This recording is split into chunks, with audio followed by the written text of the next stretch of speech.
Lehengo urratz horiek ni gogoratzen ditut mantxo eta bildurra handiarekin, eta aldi berean ilusio handiarekin. Azkenean gu hasi ginen en lo que era el Hospital del Rosario del siglo XVIII o no sé si XVII, eta han zegoen beatoristen konbentuan. Orduan, hasi ginen hor bertan gelatxo batetan. Guk oraindik ez genukan onarpen ofiziala ministeritzak emandakoa. Eta orduan hasi ginen sekzio moduan Salamankako Unibertsitate Pontifiziaren eskutik eta horren babesean. Eta eurak etortzen ziren uztailan akta sinatzera eta bide batez gainbegiratzea, besterik ez, notak, baina gu genukan askatasuna, eta hasi ginen gure ibilbide propio egiten. Euskararen bizitasuna, edo euskara eta eusko kulturaren inguruko iniziatiba eta gogoa aurrera joateko. Eta horretan bat egiten genuen ikasleak eta irakasleak. Magisteritza gaztelera hutsean egiten zen, eta jakina, euskaraz emateak, euskaraz formatzea, pasan erronka bat berez. Ez zeuden ez materialik, ez metodologiarik, eta metodologiaz ari naizela, esan beharra dago ez genuela erreproduzitu nahi frankista denborako eskolaren metodologia, beste metodologia bat, ez? Nolabait izateko aktiboagoa, ikaslearengan oinarrituagoa, bere garapena errespetatzen zauena, proiektua oso garbi genuen. Eta partekatua gainera irakasleen artean eta irakasle ikasleen artean. Hagenekin zertazari ginen, gauza berri bat zen eta nahi genuen egin gainera. Hezkuntza proiektu politikoa. Politikoa bere zentzu sakonean, ez da? Hor batera egin zen eta egiten ari da, ez da, lantzen, garatzen, eraikitzen eta aurrera begiratzen pasio hori, ez? Hezkuntzaren pasioa.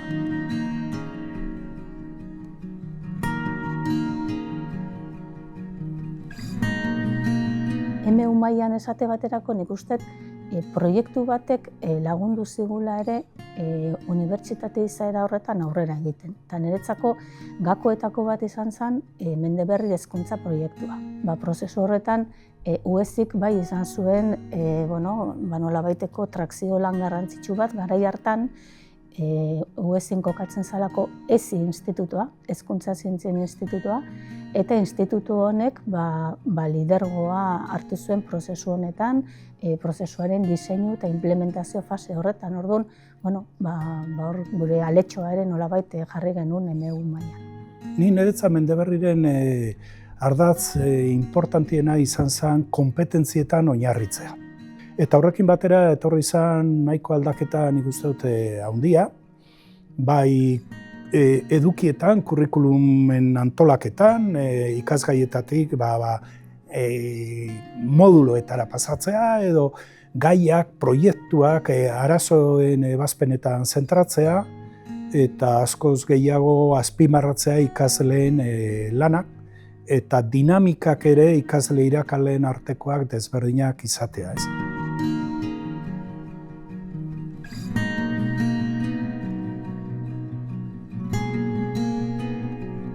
Konturatu ginen, nola esateko, jentie hasi zela etortzen, bai Gipuzkoatik, leku ezberdinetatik, Bizkaiatik, leku ezberdinetatik, eta etortzen ziren gehienak irakasleak ziren. Hau da, etortzen ziren, nola esateko, euren klaseak eta euren lana bukatu eta gero, ez? Eta orduan pentsatu genuen, nunbait sartu behar dugu plataforman, erraztu egin behar dugu irakasle horien guztien bizitza. Gure onlineko esperientzia gabe ere, hasieran, pentsamentua zen, ezkegu lagundu behar dugu. Erronketarako beti egon gara prest. Eta orduan, hori bazan hastapenak, gu bagenekien nunbait hori lagungarria izango zala, beste persona batzuntzat, etorkizunean. UESi eta zehazki lankide bada. Gaur egun, Mondragonen abian jarri dian, bai ekintza, zein hausnarketa prozesu, zein evoluzio ez. Asko bertatik etorri da, lankitik etorri da, eta Mondragon honentzat bidai lagun agente klabe da. Personen zailetan ikusten ditudan hainbat lankide bertan ikasitakoa dira, ezta? Eta nik oso zoritzapen ederra daukat, ez? Bai personala eta bai gero gradu horrek eman dion ze kantera lan egin duen kooperatibentzat, ezta? Eta hori ere aipatuko nuke argi eta garbi. 2008-2009 ikasturtean, hasi ginen Bolonia prozesura egokitzen gure gradu eta masterretara. Baina prozesu horretan beti izan genuen kontutan baita ere gure doktorego programa. Eta eskaera prestatzen hasi ginean, konturatu ginen, agian beste unibertsitate batekin elkarlanean joango bagina, askoz ere proposamen bateratu bat eta askoz ere proposamen sendoago bat egiteko aukera izango genuela. Irakasle eskola ginenetik harremana izan dugu betidanik Bikeko unibertsitatearekin. Bikeko unibertsitateak gure izaera eta ibilbide oso antzekoa izan du. Eta nik uste dut horrek ere lagundu zuela asko elkarlanean titulu bateratu hori diseinatzerako orduan.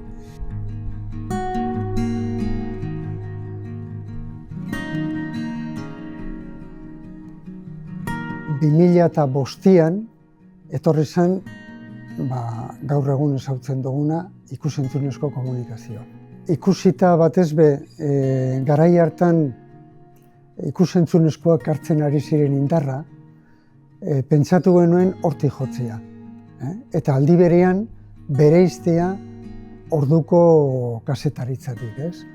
Orduan, diseinatu genuen karrera praktiko bat, eta erakarri genituen profesional arituak eta adituak gero hemen finkatu direnak, ez? Eskoriatzako kampusa txiki geratu zen. Eta orduan, etorri zen aukera, Aretxabaletan hemen,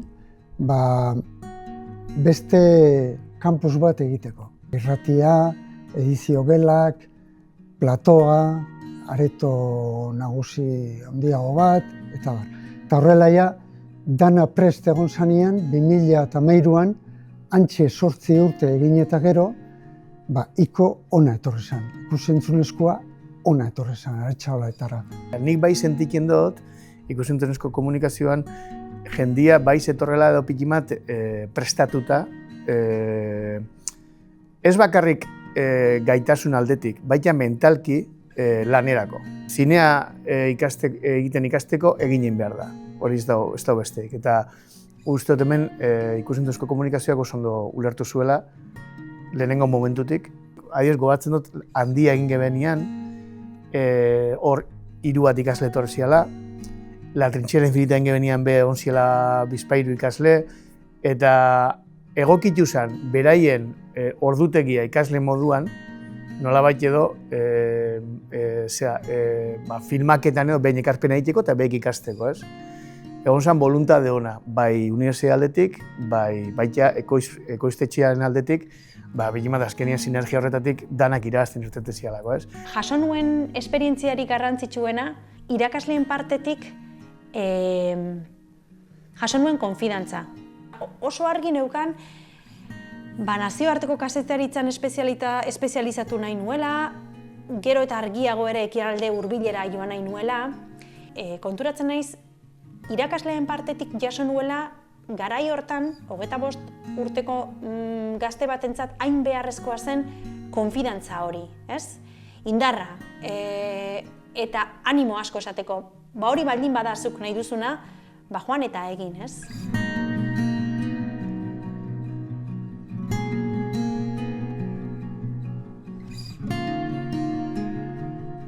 Baiaratik urtetziak askontzako igual bai, edo askori bai ematen ziren olako bertigo apur bat, ez? Ikusi da azkenengo urtietan, ez? Azkenengo 5 urtetan ikusi da estrategikoa zala Bilbon ere egotia. 3 fakultateak bertarera ematea ere bai, eraikin bakarrera horrek ere indar eman duela Bilbon eta Bizkaian ezagutarazteko eta bertako bestela iritsiko ez ginatekeen ikasle batzuk gure etxean edo gure unibertsitatean jasotzeko. Erabiltzaile moduan ideienea da espazio bat non lan egiteko, ikasle izan eta gero lan egiteko espazio bat dugun, bai gure proiektuak garatzeko, konexio berriak egiteko, ikasle berriekin egoteko eta ikusteko nola ikasle izan da, hau, bueno, lan mundura justo pausu horren, trantsizio horretan, zenolako ideiak garatu daitezken ikusteko. Hori daukagu coworking espazioa eta aretoa, eta baliabideak erabiltzeko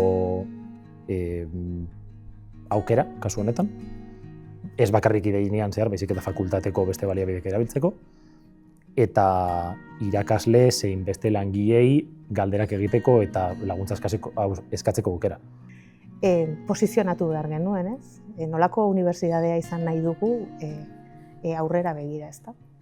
Eta apustua izan zen bizitza osoko ikaskuntzarako fakultatea izan nahi dugula, ez? Orduan, une honetan ari gara, sare, aliantza horiek eraikitzen, eta aliantzen eta sareen logika horretan, adibidez, sortu dugu ikasturte honetan bizitza osorako ikaskuntzarako kontseilua edo aholku talde bat, ez? Eta aholku talde horretan badaude guretzako intereseko pertsona eta talde edo erakundeak, ez? Zabaldu egiten digu, ez bakarrik ikuspegia, zabaldu egiten digu harremanetarako, gauza berriak egiteko eta sortzeko aukera.